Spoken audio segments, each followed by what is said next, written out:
Ebbaluwa ya Pawulo omutume ey'okubiri eri Abakkolinso. Essuula esooka.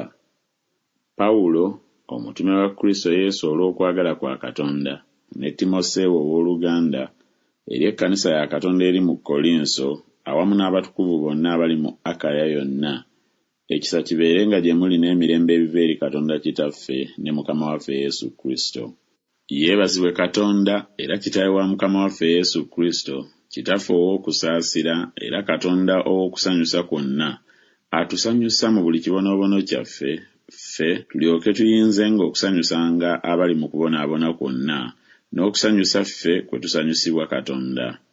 Kuba ebibonyoobonyo bya Kristo nga bwe byeyongera ennyo gye tuli, era bwe kutyo n'okusanyusibwa kwaffe kweyongera nnyo ku bwa Kristo.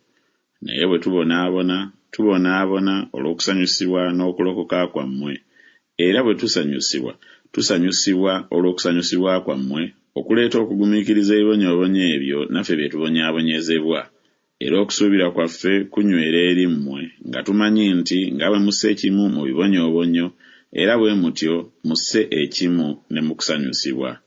Kubanga tetwagala mu obutategeera abooluganda eby'okubonaabona kwaffe okwatubaako mu Asiya, bwe twazitoowererwa ennyo nnyini okusinga amaanyi gaffe, era n'okusuubira ne tasuubira kuba balamu.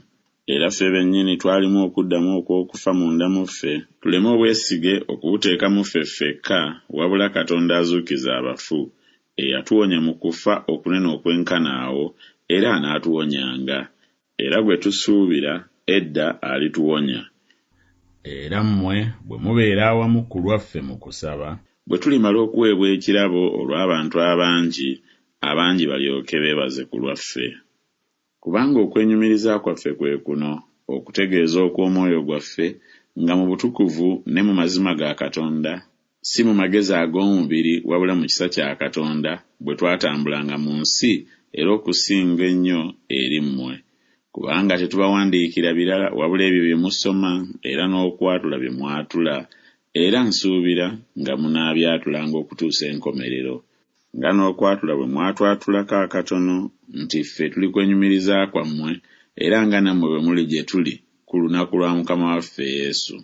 Ne mu kusuubira kuno nali njagala okujja gye muli edda, mulyoke muweebwe ekisa olw'okubiri, n'okuyita gye muli okugenda e Makedoni, n'okuva nate e Makedoni okujja gye muli, n'okusibirirwa mmwe okugenda e Buyudaaya. Kale bwe nali njagala bwe ntyo, nalagaalaganya? Oba bye nteesa, mbiteesa kugoberera mubiri, nze okuba n'ebyo nti weewaawo, ate nti si weewaawo?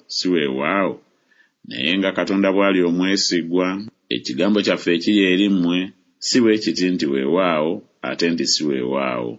Kubanga Omwana wa Katonda, Yesu Kristo, ffe gwe twabuulira mu mmwe, nze ne Sirwano ne Timoseewo, teyali nti weewaawo ate nti si weewaawo, naye mu ye mwe muli weewaawo.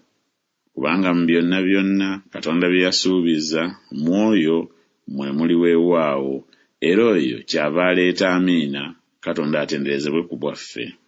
Naye atunyweza ffe awamu nammwe mu Kristo, era eyatufukako amafuta ye Katonda, era eyatussaako akabonero n'atuwa omusingo ogw'omwoyo mu mitima gyaffe.